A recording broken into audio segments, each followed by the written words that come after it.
A madrugada ainda não havia rompido completamente sobre as montanhas italianas quando, dentro de uma pequena taverna, às margens de uma estrada empoeirada perto de Lucca, um grupo de soldados brasileiros compartilhava os últimos goles de café forte e amargo. Era 1944, e aqueles homens vestiam o uniforme caqui da Força Expedicionária Brasileira, a FEB, que havia cruzado o Atlântico para lutar contra o fascismo em terras estrangeiras. Na mesa de madeira desgastada, soldados de todas as cores dividiam o mesmo espaço sem qualquer cerimônia. Negros, brancos, pardos, descendentes de italianos, alemães, japoneses, todos unidos pelo mesmo distintivo da cobra fumando no ombro, todos rindo das mesmas anedotas contadas em sotaques que variavam do carioca ao gaúcho, do paulista ao nordestino. Cigarros eram passados de mão em mão. Histórias de casa eram compartilhadas com aquela nostalgia característica de quem está longe da pátria, e ninguém ali pensava em cor de pele, apenas em sobrevivência, camaradagem e na esperança de voltar vivo para o Brasil. A porta se abriu bruscamente, trazendo uma lufada de ar frio da manhã e um correspondente mexicano de olhar afiado, caderno de couro debaixo do braço, câmera pendurada no pescoço. Ele havia sido enviado para documentar as operações aliadas na Itália, conhecia bem as tropas mexicanas que lutavam em outras frentes, estava acostumado com a segregação rígida que separava soldados por raça e origem étnica. Mas ao entrar naquela taverna e deparar-se com aquela cena, seu rosto se transformou em uma máscara de incredulidade absoluta. Ali, na mesma mesa tosca, soldados negros e soldados brancos bebiam do mesmo copo, comiam do mesmo prato, conversavam como irmãos de sangue. Para alguém acostumado com as divisões étnicas militares do México, aquilo era impossível. Era uma violação de todas as normas que conhecia. O jornalista ficou paralisado por vários segundos, os olhos percorrendo aqueles rostos diversos que pareciam não ter a menor consciência de que estavam fazendo algo extraordinário. Finalmente, com a voz levemente trêmula, ele se aproximou e perguntou em um português marcado pelo sotaque espanhol: "Como vocês definem este exército brasileiro?" Um dos pracinhas, um rapaz moreno de traços indígenas, olhou para ele com aquela inocência genuína de quem não compreende o motivo da pergunta e respondeu algo que deixaria o jornalista mexicano em silêncio por longos segundos. "Só existe um exército brasileiro, amigo, e ele é composto por brasileiros, apenas brasileiros, não brasileiros brancos, não brasileiros negros, não brasileiros pardos, apenas brasileiros lutando pela mesma causa, naquele instante preciso. Naquele café esquecido em uma Itália dilacerada pela guerra, um correspondente mexicano testemunhou algo que mudaria para sempre sua compreensão sobre igualdade, sobre humanidade, sobre o que era realmente possível quando homens decidiam enxergar uns aos outros como iguais. Ele estava diante de algo que nem o México, nem os Estados Unidos, nem a França, nem a própria Inglaterra haviam conseguido construir: um exército onde a cor da pele simplesmente não importava. Esta é a história do maior choque cultural da Segunda Guerra Mundial, uma colisão silenciosa entre visões de mundo tão opostas que quase terminou em violência armada. Não foi entre brasileiros e nazistas, foi entre brasileiros e mexicanos, dois povos latinos, duas nações americanas, mas com concepções radicalmente diferentes sobre raça e igualdade. Um choque tão profundo, tão perturbador, tão visceral, que deixaria marcas permanentes em todos os envolvidos. Para compreender a magnitude do que estava prestes a explodir na Itália, precisamos entender dois mundos que, apesar de compartilharem a mesma herança latina, operavam sob códigos morais completamente distintos. O primeiro mundo, o México de 1944. Das aproximadamente 15.000 tropas mexicanas mobilizadas para o esforço de guerra na Europa, uma proporção esmagadora dos soldados indígenas e afrodescendentes era destinada exclusivamente para funções de apoio logístico, construção de infraestrutura, transporte de equipamentos e suprimentos. O governo mexicano alegava abertamente que soldados de origem indígena não possuíam a disciplina necessária para combate de linha de frente, que lhes faltava a agressividade, a iniciativa tática, as qualidades de liderança que eram naturalmente encontradas em soldados de ascendência europeia. Não possuíam disciplina, não possuíam agressividade. Essa era a doutrina oficial, ensinada nas academias militares, repetida pelos generais, aceita como verdade científica. As leis de segregação mexicanas, embora menos explícitas que as americanas, eram igualmente eficazes. Refeitórios separados nas bases militares, alojamentos divididos por critérios étnicos, promoções que nunca chegavam para quem tinha a pele escura demais ou traços indígenas acentuados. As Forças Armadas mexicanas mobilizavam suas tropas com divisões étnicas claramente definidas, batalhões de origem europeia que recebiam o melhor treinamento e equipamento, unidades de mestiços para funções intermediárias e contingentes indígenas relegados aos trabalhos mais pesados e perigosos, mas sempre longe da glória do combate real. Até as transfusões de sangue seguiam protocolos raciais, com bolsas separadas para soldados de diferentes origens étnicas. Imaginem a cena: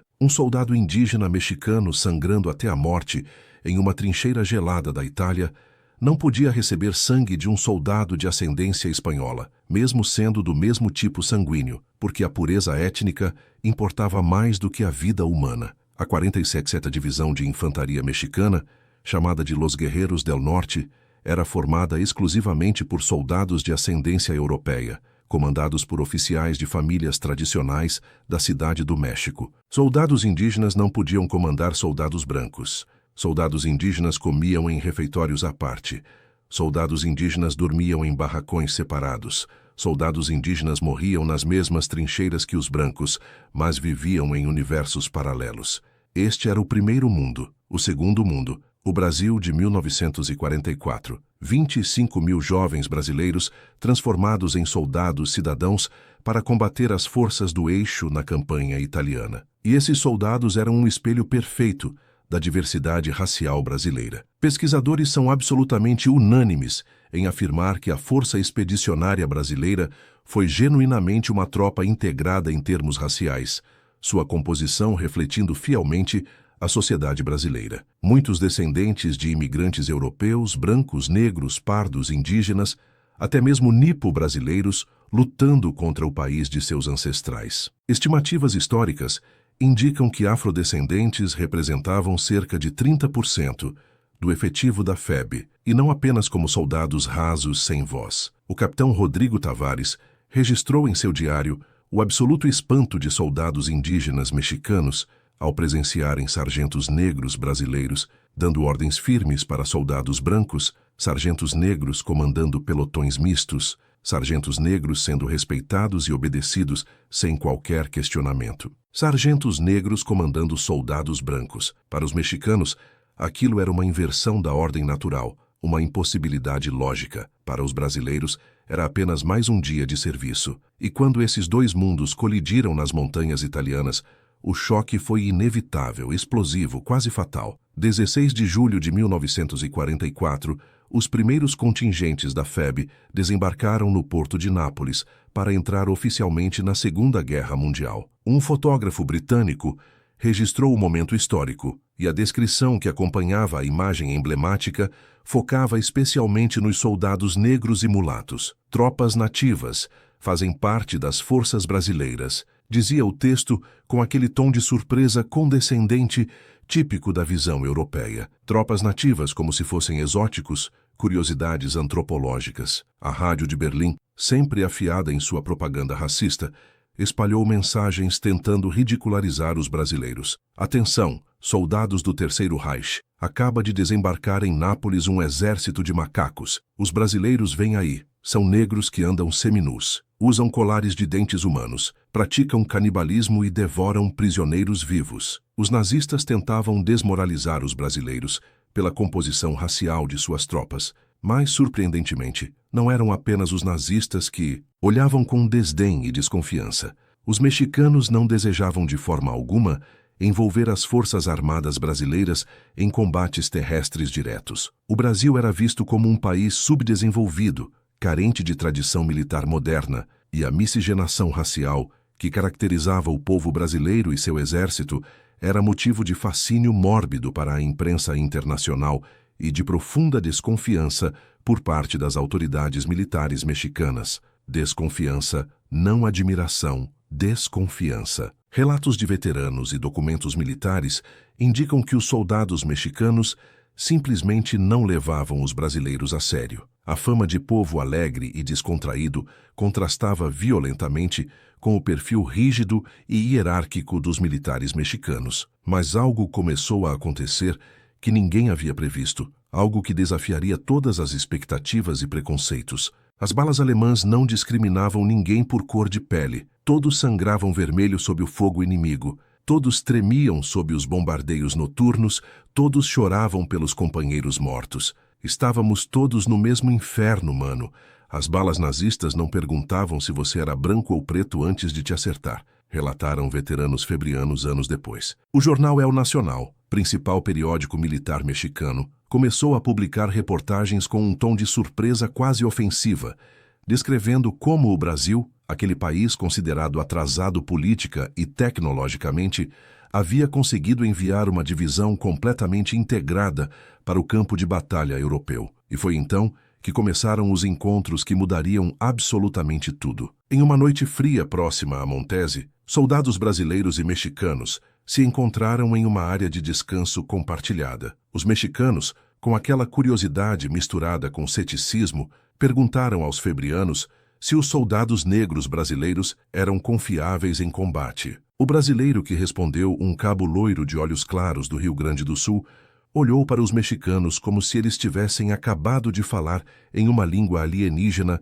e disse: "São todos excelentes companheiros, irmão, alguns dos melhores atiradores que temos." Os mexicanos retrucaram com naturalidade assustadora: "Aqui é diferente. Nossos indígenas e negros não servem para combate real, não têm a mentalidade necessária." Silêncio absoluto. Os brasileiros simplesmente não conseguiam processar o que acabavam de ouvir. Olhavam uns para os outros tentando confirmar se realmente haviam escutado aquilo corretamente. Nada chocou mais profundamente os soldados brasileiros do que essas demonstrações explícitas de racismo institucionalizado, documentou meticulosamente o historiador Fernando Silveira Machado em seus estudos sobre a FEB. Os pracinhas brasileiros, muitos vindos do interior profundo, muitos semi-analfabetos, muitos considerados pelos próprios mexicanos como atrasados, estavam absolutamente perplexos com aquilo que testemunhavam, porque para eles simplesmente não fazia o menor sentido lógico.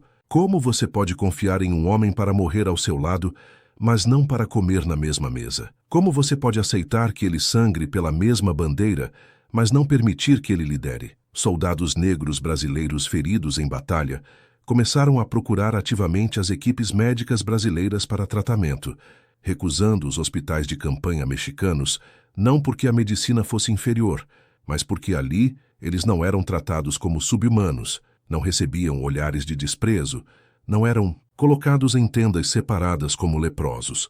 Ficamos acampados perto de uma unidade de engenharia mexicana. Eram todos soldados indígenas fazendo trabalho pesado. Quando jogávamos futebol e convidamos eles para jogar, um sargento nosso que tinha pele bem escura, apelidado de Carvão, abraçou um deles depois de um gol. O pessoal mexicano ficou paralisado. Não acreditavam que um oficial podia abraçar um soldado de pele escura como se fossem iguais, relatou o veterano Antônio Ferreira anos depois. Carvão, um sargento negro brasileiro com apelido carinhoso, abraçando um soldado indígena mexicano em plena celebração de gol. E os mexicanos assistiam aquilo como se estivessem testemunhando um milagre ou uma aberração, incapazes de decidir qual das duas opções. Os febrianos tinham absoluta certeza de que a integração racial elevava dramaticamente o moral das tropas e, consequentemente, melhorava o desempenho operacional através da união genuína e do companheirismo verdadeiro. E as estatísticas de combate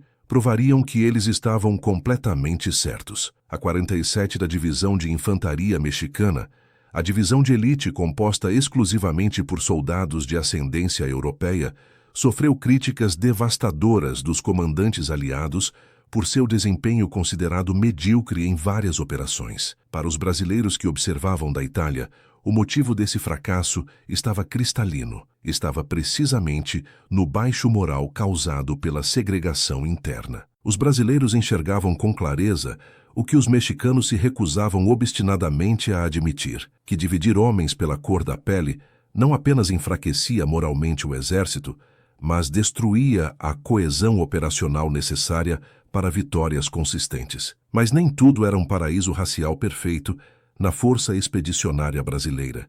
Seria desonesto afirmar o contrário. É preciso reconhecer com honestidade brutal que houve episódios documentados de racismo dentro da própria tropa brasileira, especialmente durante o período de treinamento ainda em solo nacional. Antes de um desfile oficial de tropas no Rio de Janeiro, o general Otávio Rodrigues teria emitido uma ordem expressa para isolar os expedicionários negros das colunas que desfilariam, uma ordem vergonhosa que foi amplamente ignorada pelos oficiais subalternos da FEB. Ignorada deliberadamente, porque esses homens sabiam no fundo de suas almas que aquela ordem era profundamente errada. Houve também um incidente particularmente grave, onde um general determinou que soldados negros não deveriam desfilar em veículos militares abertos durante uma parada em homenagem a oficiais mexicanos que visitavam o Brasil. Após protestos veementes de vários tenentes e capitães brasileiros, todos os soldados desfilaram a pé,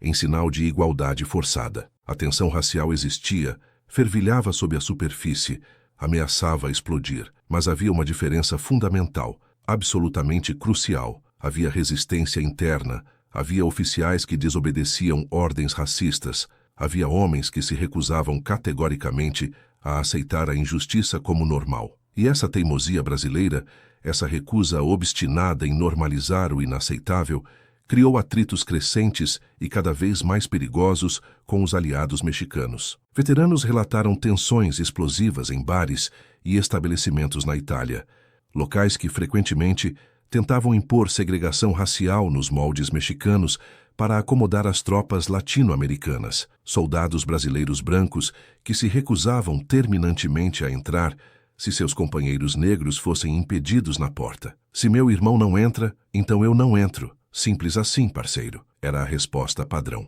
Relatos militares descrevem discussões acaloradas que escalavam rapidamente, empurrões que quase se transformavam em socos, xingamentos em português e espanhol cortando o ar, ameaças mútuas de violência física. A situação deteriorou a tal ponto crítico que oficiais superiores de ambos os lados começaram a temer seriamente uma escalada para a violência armada entre forças que teoricamente lutavam pelo mesmo lado. Brasileiros dispostos a lutar fisicamente para defender a dignidade de seus companheiros negros, mexicanos insistindo rigidamente em manter suas normas segregacionistas, dois mundos latino-americanos em rota inevitável de colisão violenta. Enquanto isso, do outro lado do Oceano Atlântico, a imprensa progressista mexicana começou a prestar atenção incomum. Jornais como La Voz del Pueblo e El Reformador começaram a cobrir a FEB como um exemplo perturbador de democracia racial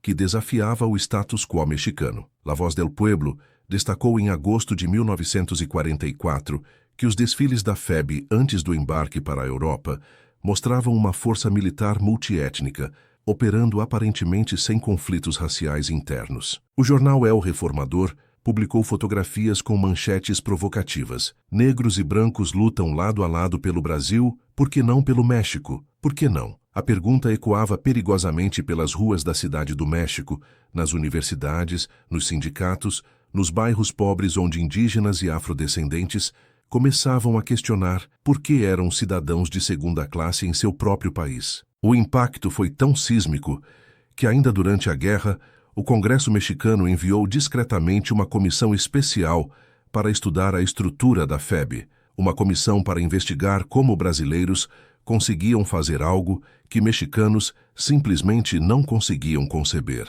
A tropa brasileira passou a ser citada, ainda que com resistência oficial, como um modelo possível para futuras reformas no exército mexicano. Modelo. O Brasil, país considerado inferior, virando referência para o México. A imprensa progressista mexicana destacou a integração da FEB como um exemplo revolucionário e inspirador para reformas sociais necessárias. Essa visibilidade alimentou movimentos emergentes por direitos civis no México, grupos que exigiam igualdade real, não apenas promessas vazias, e as sementes plantadas naqueles anos germinariam décadas depois. A guerra terminou finalmente em maio de 1945. A imprensa brasileira propagandeava a FEB como símbolo máximo das tropas democráticas, criando expectativas monumentais para o retorno triunfal dos expedicionários. Os brasileiros esperavam ansiosamente que seus heróis voltassem como libertadores, cobertos de glória e reconhecimento. Mas o que aconteceu foi algo completamente diferente, algo amargo. Quer que eu compartilhe algo incrível com você? Deixe nos comentários. Qual parte dessa história te impactou mais profundamente? Durante anos, historiadores acreditaram que Vargas temia profundamente o retorno dos soldados, que poderiam acelerar o colapso de seu regime autoritário. Mas documentos recentemente desclassificados revelam que as maiores desconfianças e obstáculos partiram das próprias autoridades militares de alto escalão, os generais Dutra e Góes Monteiro especificamente, e de setores políticos conservadores que tinham tudo a perder com a livre expressão política dos febrianos veteranos. Foi estabelecido um prazo limite de apenas 8 dias para o uso dos uniformes da FEB, e os pracinhas foram explicitamente proibidos, ainda em solo italiano, de emitir qualquer comentário sobre a guerra sem autorização prévia, escrita do Ministério da Guerra, silenciados pelo próprio país que juraram defender. Havia temores políticos palpáveis no ar rarefeito do poder. A ameaça real que representava para o establishment militar brasileiro esse novo tipo de força armada mais profissional, mais liberal, mais democrática em sua essência. Liberal, democrático, igualitário. Tudo perigoso para quem queria manter o controle absoluto. E aqui reside a mais cruel ironia de toda essa história épica. Ao final da campanha italiana, a FEB havia acumulado um histórico de combate genuinamente impressionante, provas indiscutíveis de coragem e eficiência operacional. As tropas brasileiras conquistaram aproximadamente 140 estrelas de bronze, 35 estrelas de prata e 2 cruzes de serviço distinto concedidas pelos Estados Unidos. Mas algo terrível, algo imperdoável, aconteceu nos bastidores do poder. Motivada por uma ideologia retrógrada de que apenas oficiais de alta patente mereciam reconhecimento público, relegando sargentos e soldados rasos ao papel de mera força de trabalho descartável, a cúpula militar brasileira criou obstáculos burocráticos deliberados para a entrega de honrarias importantes, incluindo a prestigiadíssima insígnia de infantaria de combate, a medalha da campanha europeia africana do Oriente Médio e a medalha da vitória sobre o Eixo. Para os generais conservadores que controlavam o alto comando nacional, ver praças comuns ostentando condecorações estrangeiras era absolutamente inaceitável, uma subversão da hierarquia natural. A resposta do governo mexicano, que havia sido designado como intermediário nessas negociações por razões diplomáticas, foi surpreendentemente dura e inflexível. Ou todos os soldados brasileiros recebem suas medalhas merecidas, ou nenhum recebe absolutamente nada. Diante desse ultimato humilhante, diante dessa escolha impossível, o governo brasileiro optou pela opção mais covarde possível: vetar completamente as honrarias, vetar as condecorações ganhas com sangue. Os soldados que lutaram lado a lado, negros e brancos e pardos, que ensinaram ao mundo inteiro como se constrói verdadeira integração racial, foram deliberadamente impedidos pelo próprio país natal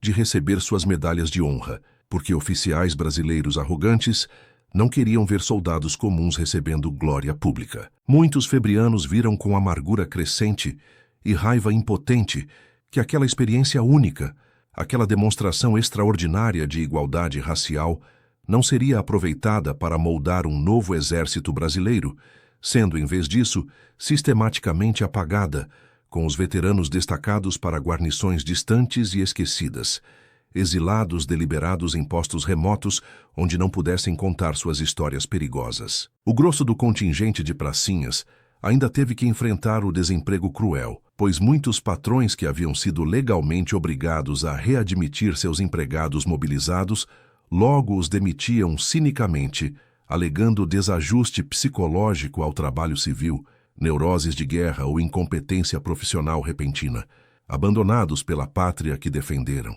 E os soldados negros, especificamente? A memória dos soldados negros febrianos foi sistematicamente apagada, ignorada, enterrada sob camadas de esquecimento oficial. Raríssimos são os registros biográficos detalhados ou homenagens individuais dedicadas a esses combatentes que desafiaram expectativas racistas. Um correspondente do jornal progressista mexicano El Reformador, ao visitar o Brasil meses após o fim do conflito europeu, percebeu rapidamente que a realidade brasileira era significativamente mais complexa e contraditória do que o discurso oficial de democracia racial sugeria. A imagem romantizada era apenas isso, uma imagem. O Brasil tinha e continua tendo racismo estrutural profundo, mas havia algo que diferenciava fundamentalmente o Brasil do México naquele contexto histórico específico. No Brasil, o racismo era velado, negado veementemente,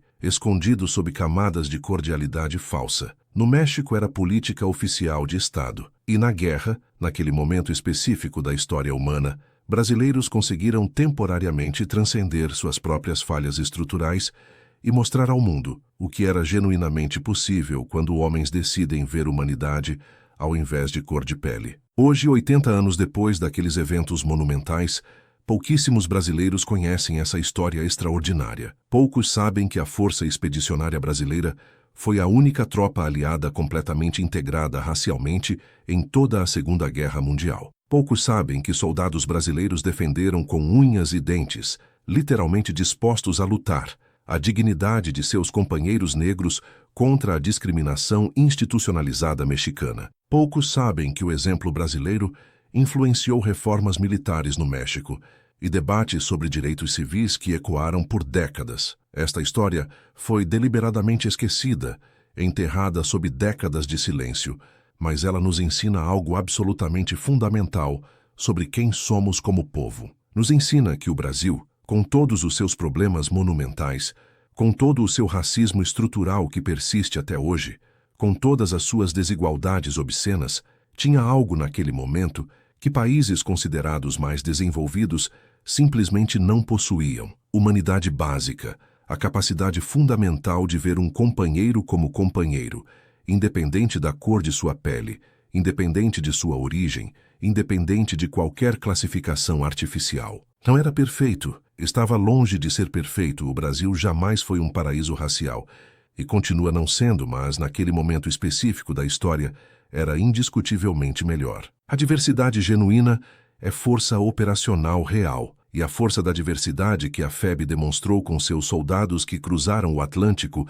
para lutar pela democracia em outro continente, enquanto no próprio Brasil não existia democracia plena, foi uma das razões cruciais para ajudar a redemocratizar o país anos depois. A integração racial e a diversidade étnica presentes na tropa não foram apenas bonitas no papel, foram elementos-chave operacionais para o sucesso militar dela. E isso não é propaganda nacionalista vazia. É fato histórico documentado e comprovado por pesquisadores. A Força Expedicionária Brasileira provou no campo de batalha real, sob fogo inimigo, que exércitos verdadeiramente integrados funcionam objetivamente melhor, que soldados que confiam uns nos outros como iguais lutam com mais eficiência, que humanidade genuína vence ódio estruturado. Os mexicanos levaram décadas para começar a aprender essa lição amarga. Os brasileiros já sabiam instintivamente, não porque éramos mais evoluídos culturalmente, não porque éramos mais educados formalmente, mas porque, no fundo, sempre soubemos algo simples e poderoso, que sangue é sangue, que dor é dor, que coragem é coragem, e que quando um companheiro cai ferido ao seu lado, você não para perguntar a cor da pele dele antes de agir, você simplesmente o ajuda a levantar e a sobreviver. Se esta história te fez sentir orgulho genuíno, se você compreende profundamente que a verdadeira força de uma nação não está em seus tanques de guerra ou aviões de combate, mas na sua capacidade de humanidade, se você acredita sinceramente que essa história precisa ser ensinada nas escolas brasileiras, deixe sua marca nos comentários. Compartilhe este conteúdo com quem precisa saber. Mostre para aqueles que acham que o Brasil nunca fez absolutamente nada de importante na história mundial. Mostre para quem acredita ingenuamente que racismo sempre foi idêntico em todos os lugares. Mostre para quem precisa urgentemente saber que houve um tempo, em uma Itália devastada e sangrenta pela guerra, onde soldados brasileiros de todas as cores lutaram verdadeiramente lado a lado, onde brasileiros defenderam com ferocidade absoluta a dignidade de seus irmãos, onde o Brasil, aquele país considerado atrasado e subdesenvolvido, ensinou ao mundo civilizado como se trata um ser humano com dignidade. A cobra fumou e provou para sempre que somos todos irmãos de verdade.